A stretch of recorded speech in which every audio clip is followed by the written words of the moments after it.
Meu nome é Rodolfo Risoto, eu sou coordenador do SOS Estradas, Programa de Segurança nas Estradas. Sou editor do portal de rodoviasestradas.com.br e um dos fundadores da Trânsito Amigo, entidade de vítimas de trânsito. Normalmente aqui nesse espaço a gente trata de questões que envolvem segurança viária, ou seja, preservação de vidas. E a gente procura fugir totalmente da política, porque a violência no trânsito não escolhe as vítimas por partido político, não quer saber em quem você votou, ela mata indistintamente. Entretanto, dessa vez eu vou ter que falar sobre um tema político, porque envolve o presidente da República, num vídeo que ele postou no seu Instagram há poucos dias, que gerou muita repercussão, principalmente entre os seus seguidores e pessoas que também não entendem absolutamente nada da realidade da estrada.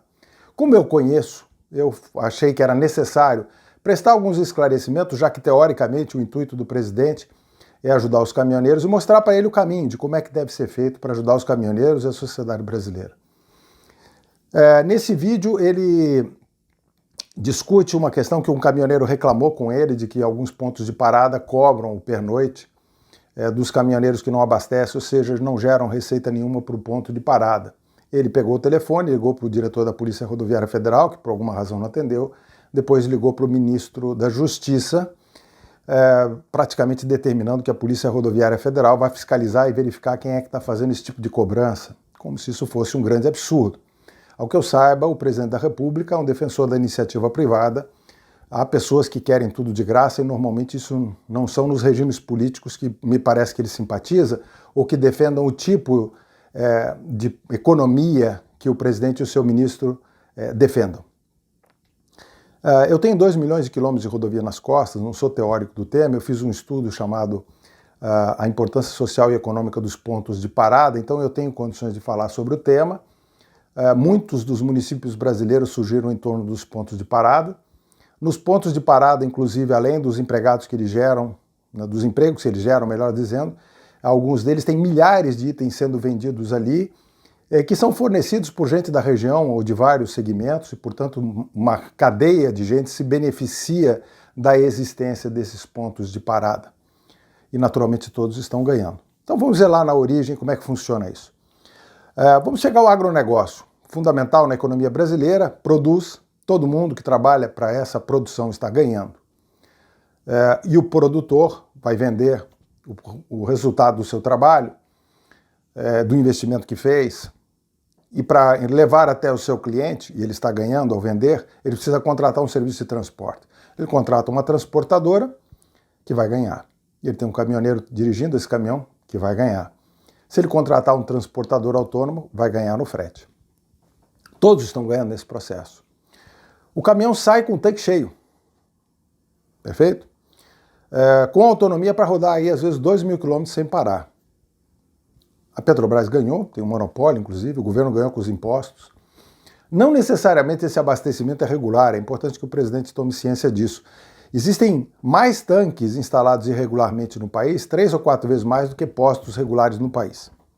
A ANP deveria fiscalizar, mas o presidente parece que não ligou para a ANP para saber por que isso acontece, por que existem tanques desses vendendo combustível, inclusive dentro de estabelecimentos do agronegócio, de transportadoras de forma ilegal, sonegando imposto, contaminando o meio ambiente, sem nenhuma fiscalização, porque até 15 mil litros um tanque até 15 mil litros de combustível não é fiscalizado pela ANP, mas o presidente não sabe disso.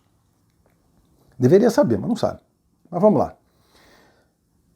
Então, até o momento, o produtor rural ganhou, a transportadora caminhoneiro, motorista ou autônomo ganhou, a Petrobras ganhou, e aí ele vai pegar a estrada. E quando ele para no posto, no pedágio, ele paga o pedágio, a concessionária ganhou. O governo ganhou novamente. E o município ganha com o ISS. Todos continuam ganhando. A rodovia tem asfalto, tem placa, sinalização, equipamentos, guincho, ambulância, centro de controle operacional. Todos esses serviços são remunerados, todos foram pagos. Quem fez a obra foi pago e pagou seus funcionários. O asfalto não foi doado, foi pago. O caminhão em que o motorista está dirigindo não foi doado pelo setor de transporte, melhor dizendo, pela indústria automobilística, e entregar o caminhão, a Volvo, a Scania, não entrega um caminhão para o caminhoneiro e fala assim, você transporta o Brasil, toma e leva de graça. Todo mundo ganhou nesse processo. Quem fiscaliza a concessão? A Agência Nacional de Transportes Terrestres. Eles também ganham. Quem fiscaliza o trânsito ali e até mesmo o crime? Polícia Rodoviária Federal. Não conheço policial rodoviário federal que faça concurso para trabalhar de graça. Todos fazem para serem remunerados. Todos estão ganhando. Os pneus em que o caminhão circula foram vendidos, portanto, todo mundo ganhou. Ninguém, a indústria de pneumáticos, não entrega os pneus para o caminhoneiro de graça e diz, olha, você transporta o Brasil, leva o pneu de graça. E aí ele chega no ponto de parada, que tem uma estrutura, inclusive, posto, onde tem uma expectativa de faturamento. E aí o caminhoneiro diz, ó, o negócio é o seguinte, eu tenho autonomia para continuar viajando, não preciso abastecer, não vou abastecer. Mas eu quero um estacionamento seguro, de graça. Eu quero que você me dê a senha do Wi-Fi porque eu preciso falar com meus familiares e, pô, você não vai me cobrar, né? Tem que ser de graça. Eu quero usar o seu banheiro, o seu chuveiro. Não vou usar a sua lanchonete, o seu restaurante, porque eu vou abrir a cozinha do meu caminhão, vou fazer a minha comida, depois eu talvez vá usar o seu banheiro, de graça. E você limpa. E quando eu sair, quando eu for embora, eu vou deixar os detritos, os restos, inclusive dos alimentos que eu utilizei ou que eu deixei para trás, e você limpa, porque você tem obrigações com a área sanitária, meio ambiente, trabalhista. Bom, tem todos os órgãos, e talvez sejam um dos segmentos mais fiscalizados do país, sejam os pontos de parada, principalmente os postos de combustível, mas o ponto de parada tem uma estrutura muito mais ampla do que simplesmente um posto de combustível. E esse empresário fica pensando, mas peraí, como é que eu vou pagar meus funcionários, como é que eu vou manter os investimentos, como é que eu vou manter essa estrutura? Um estacionamento, por exemplo, para 100 carretas pode custar 10 milhões de reais. Tem terreno, tem pavimentação, tem iluminação, tem segurança, tem uma série de despesas ali. Mas, segundo a visão do presidente, isso tem que ser de graça. Afinal de contas, o caminhoneiro transporta o Brasil. E será que a maioria dos caminhoneiros pensa assim? Eu acho que não. A maioria dos caminhoneiros entendem que tem que ter a remuneração por todos os serviços, até porque eles não transportam de graça. Qual é a alternativa que o governo tem? O PPD, o ponto de parada e descanso. Está previsto, inclusive, no contrato de concessão, e o ministro da Infraestrutura, inclusive, se vangloriou muito disso nos novos contratos de concessão, como o da Dutra, a rodovia mais importante do país, considerada a joia da coroa pelo ministro da Infraestrutura. E ele dizia, quem não vai ter interesse na concessão da Dutra? Apareceram 2 candidatos. Um que já está lá há mais de 25 anos, que ganhou, inclusive, vai continuar administrando. Não vou entrar na discussão disso, se é bom ou se é ruim. Foram 2 candidatos. No contrato estão previstas a construção de 3 estacionamentos com 170 vagas cada um, 510 no total ao longo de 30 anos de concessão, para oferecer o estacionamento de graça para os caminhoneiros. De graça? De graça não. Nós vamos pagar no pedágio. Todo mundo. O caminhoneiro e todo o restante da sociedade.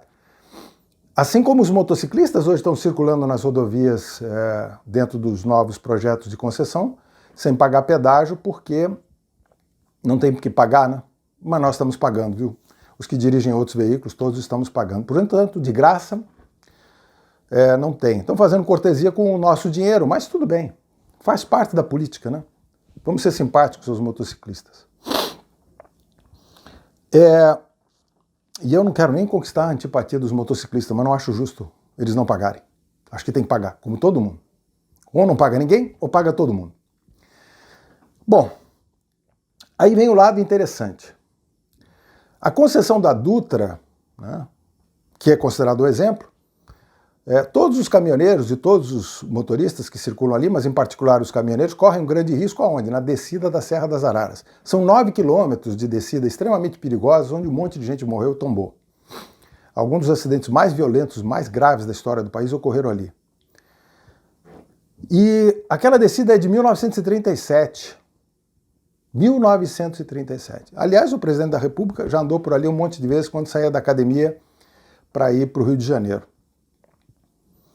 Ela estava prevista a duplicação, melhor dizendo, uma nova descida da Serra das Araras no contrato que venceu de 25 anos de concessão da Nova Dutra. Não foi feito. Mas nós pagamos o pedágio durante 25 anos. E agora ainda vão demorar aí 7 a 9 anos para, teoricamente, fazer essa obra de 9 quilômetros.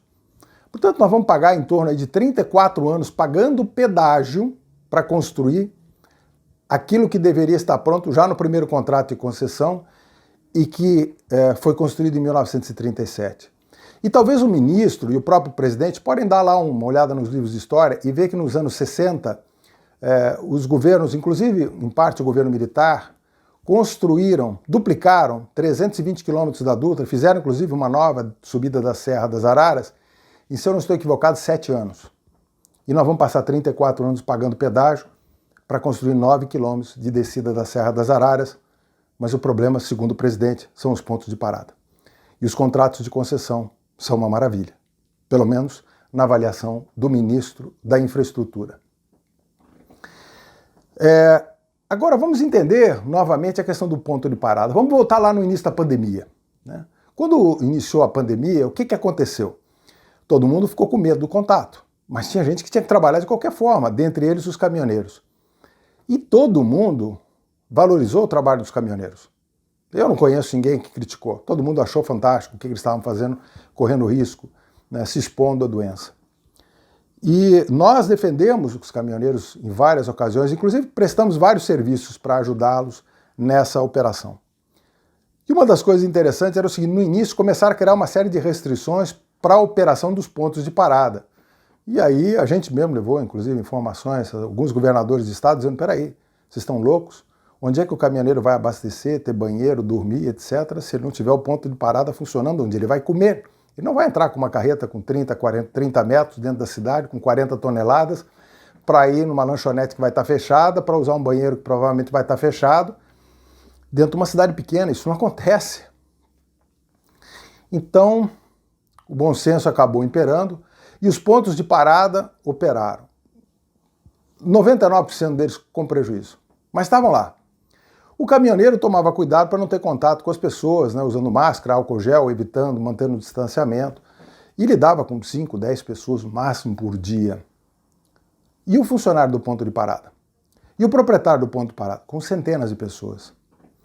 Quem mais se contaminou? Foram os caminhoneiros ou foram os proprietários dos pontos de parada? E os funcionários dos pontos de parada? Foram os funcionários dos pontos de parada. E eles se contaminavam até porque eles tinham que limpar a sujeira, limpar os banheiros, levar a alimentação, fazer todo o contato com centenas de pessoas por dia. Eles iam para casa e levaram a doença para casa. O caminhoneiro não queria transmitir a doença, ele não queria pegar a doença, mas ele transmitia, como qualquer pessoa podia transmitir, sem saber, inclusive, que tinha muitas vezes. E para os caminhoneiros o risco era enorme, até pelas condições de saúde que eles têm, né? Eles são bombas relógio pelas condições de saúde, na forma como eles dormem, quase que em condição análoga de escravo. Essa é a realidade do caminhoneiro brasileiro. Mas morreram funcionários dos pontos de parada, morreram familiares, eles levaram a doença para cidades do interior onde eles vivem, onde não tinha um único caso, proprietários de pontos de parada morreram. Eu vi o ministro da Infraestrutura agradecer os caminhoneiros. Achei legal. O presidente agradeceu os caminhoneiros, mas ninguém agradeceu aos funcionários dos pontos de parada. Os únicos que fizeram isso fomos nós. Nós somos os únicos que registraram isso em várias manifestações, em posts nas mídias sociais que nós controlamos, em matérias que fizemos, valorizando o trabalho dos pontos de parada, dos seus proprietários e dos seus funcionários. Porque nós conhecemos a realidade da estrada, nós não somos teóricos de rodovia, e nós não pensamos só numa categoria ou num determinado grupo dentro dessa categoria. Mas o presidente da República quer ajudar os caminhoneiros. Então eu vou dar alguns caminhos para ele. Primeiro, reavaliar os locais do próprio governo, onde os caminhoneiros têm que esperar, às vezes, 30 horas para carregar, como tem ali o Porto, no Espírito Santo, perto de Vila Velha, Porto Federal. Que eu achei interessante que nós fizemos uma matéria sobre isso, está até no nosso site, podem visitar lá e tem as informações sobre esse caso, em que tem um porto, onde os caminhoneiros entram, vão ficar às vezes 20, 30 horas esperando para carregar, então vão pernoitar, não tem banheiro, não tem chuveiro, não tem área de alimentação, e na hora que o cara monta a cozinha dele para cozinhar ou esquentar a comida, vem um funcionário da segurança para dizer: isso aqui é uma área federal, o senhor não pode cozinhar aqui, não pode ficar de chinelo e bermuda, mesmo que não esteja dirigindo, tem que botar calça e bota, e fique dentro da sua cabine. O ministro da Infraestrutura sabe disso, nós levamos essa informação ao Ministério, mas não fizeram nada não. Tá? Talvez o presidente não saiba, eu vou ele conversar com o ministro e eu conversar com seus assessores para chegar lá, sei lá de onde é que o nível de assessoria que tem. Quer ajudar os caminhoneiros? Então vamos fazer o seguinte, vai lá aonde eles carregam Descarregam para ver quais são as condições em que eles ficam, quanto tempo eles esperam, se eles são remunerados pelo tempo de espera conforme prevê a lei, se quem está pagando o frete está pagando dentro da tabela de frete que foi estabelecida, inclusive em um monte de reuniões do próprio governo. E ver, inclusive, se tem caminhoneiros que estão furando essa tabela de frete, ou seja, estão aceitando cobrar menos. Vão verificar as condições que são determinadas para o transporte da origem até o destino, para identificar se estão exigindo do motorista que ele dirija em alta velocidade, muitas vezes com excesso de peso, sem descansar, e muitos deles são levados a usar drogas exatamente por causa disso. Aliás, é uma coisa curiosa, né? O uso de drogas com motoristas profissionais, que muita gente diz que quer passar o pano por cima e fingir que isso não existe, em grande escala. Tivemos levantamentos feitos com motoristas que foram testados para droga, que 30% dava positivo. Era teste feito com motorista em laboratório. Carga perecível chegava a 50%. Depois do exame toxicológico de larga janela, isso caiu 50%, segundo o próprio Ministério Público do Trabalho, quando testou os mesmos motoristas, ou seja, testou em condições semelhantes, motoristas em 2015, antes da lei que estabeleceu o exame, e em 2019, depois que ela já tinha 3, 4 anos de entrada em vigor. E por que eles usam droga? Por causa do regime de trabalho, por causa do volume de horas. Não é porque são playboys que querem usar cocaína, porque 70% dos positivos é cocaína. Não é rebite não, presidente. Cocaína, resultado de laboratório. É só ir lá ver os resultados dos laboratórios, que aliás o próprio governo tem acesso. É por causa de um regime de exploração análogo a de escravo, como disse muito bem um procurador do Ministério Público do Trabalho. Então vão lá verificar as condições desse profissional. Vão verificar se o caminhoneiro está recebendo o valor justo pelo frete, pelo tempo de espera, se o empregado está sendo remunerado na condição adequada, tendo a jornada sendo respeitada conforme prevê a lei, que a própria PRF está tendo que fiscalizar. Vão olhar isso lá na origem. Aí sim estarão ajudando os caminhoneiros. Porque é importante que entenda o seguinte, o caminhoneiro de fato, o caminhoneiro sério, o caminhoneiro profissional, não quer nada de graça. Não quer esmola de ninguém. Ele está disposto a pagar como em qualquer lugar do mundo. O que ele tem é que ter uma remuneração digna, seja pelo seu salário, seja pelo frete, para que ele possa chegar no escolher o local onde vai parar e pagar por um estacionamento seguro onde ele possa se dormir na cabine, fechar os olhos e estar certo de que vai dormir tranquilo, que ninguém vai roubar nada do seu caminhão, que ele não vai ser assediado por traficantes, por prostitutas e nem vai ter, às vezes, um colega de trabalho roubando uma peça enquanto ele dorme debaixo do seu caminhão. Esse caminhoneiro está disposto a pagar. Ele quer isso. É isso que o caminhoneiro quer. Ele quer poder pagar pelo uso do banheiro. Ele quer pagar pelo uso do chuveiro. Assim como qualquer um de nós quando vai pegar a estrada, inclusive os assessores do próprio governo. Que, aliás, todos são remunerados, inclusive o presidente. Então eu não consigo entender. Por que acham que empresários, gente que muitas vezes são caminhoneiros de origem, que têm hoje pontos que operam nas estradas, que empregam centenas de pessoas, em alguns casos, em alguns grupos, mais do que as concessionárias de rodovias, que eles tenham que oferecer o seu serviço de graça, que eles tenham que fazer esse investimento de graça. Se esse conceito e essa determinação em cima do Ministério da Justiça prevalecer, politicamente, o presidente vai perder muito. Porque os funcionários dos postos e os seus familiares e dos pontos de parada vão votar no presidente, que está acabando com o emprego deles, porque esses locais vão fechar se eles tiverem que trabalhar tudo de graça. Os proprietários vão investir mais? Não vão investir. Vão mudar a atividade, vão buscar outro caminho para poder ter uma remuneração justa do seu trabalho e do seu capital. E aí vai acontecer o que aconteceu, por exemplo, na Dutra. Quando começou a concessão da Dutra, é só ir olhar lá, porque eu conheço bem o trecho. Tinham 180 pontos de parada nas estradas. Hoje, podemos chamar que tem uns 40, com alguma decência. O que aconteceu com os outros? Quebraram, venderam, mudaram de ramo e não operam mais. E logo, logo, os caminhoneiros não vão ter onde parar.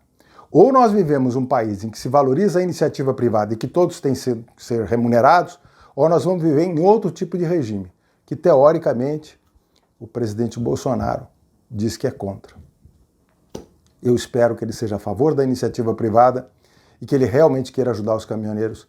Então vai lá na origem, sai do mundo da teoria, sai desses almoços conversando com alguém que ele não sabe nem quem é, para não acontecer com o senhor o que já aconteceu com seus ministros que deram o telefone particular às supostas lideranças de caminhoneiros. E quando nós dizíamos essa paralisação não vai funcionar e não vai acontecer, né, as pessoas não acreditavam. E é só ver lá no nosso site, nos nossos vídeos, nós dizendo que não vai acontecer, por que não vai acontecer e quando não aconteceu, por que não aconteceu. Nós não somos teóricos, mas o seu time e o senhor só tem teoria por enquanto. Aliás, eu queria que, já que a questão é policial, né, vamos chamar a Polícia Rodoviária Federal, o Ministério da Justiça, a qual está afeita inclusive a Polícia Federal, seria interessante, se o senhor quer ajudar efetivamente a sociedade, o senhor verificar as denúncias que foram feitas dos postos que operam em área urbana, inclusive, que são do crime organizado, que pertence à milícia, cujo combustível vem do roubo de carga. Ou seja, roubam um caminhão-tanque, levam para um posto onde é controlado pelo mundo do crime, tem várias denúncias, inclusive, que chegaram ao conhecimento do seu governo, seja da ANP, de outros órgãos, e ali eles colocam combustível e vão vender mais barato. E aí o explorador é o proprietário que está trabalhando corretamente. É mais fácil, por que o senhor não vai cuidar dessa área de combustível, ao invés de se preocupar com os postos de rodovia? Manda o ministro da Justiça ver isso de perto. Manda a Polícia Rodoviária Federal ver isso de perto. Manda a Polícia Federal ver isso de perto. Isso sim é atribuição deles.